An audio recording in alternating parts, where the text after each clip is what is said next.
Sabay-sabay na ng tanan, sabay-sabay na natin. So ano, maaari ka nang umupo?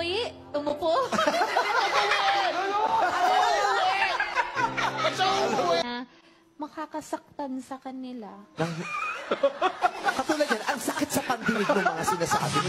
Yung ang ganda-ganda na ng diskusyon, tapos ganyan yung mga sasabihin mo. Paano nga mo ba nalaman? Paano na nagmumug siya? Ang mga ginoong malakas ang loob at malakas rin mga lakwiran.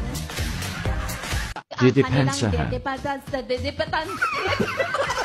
Kayo po ang kauna-unahang makakapuso sa mabubuwang na nababata niya.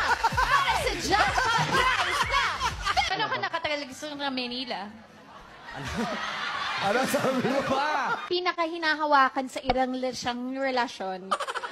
Eh, painumin yung ang tubig to. Ano naman ang mga bababaklod,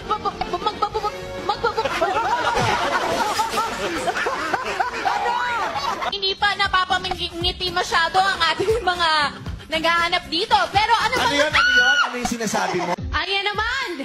Kaya, Sister Ed, eto na. Pumangit ka na. Di pumangit! Di! Pumangit ka na! Ay, mali pala yung pagkabasa mo. Pumagit na ka na. Do you have a pick-up line? Ano daw? Ano? Ang ganda pa ng accent.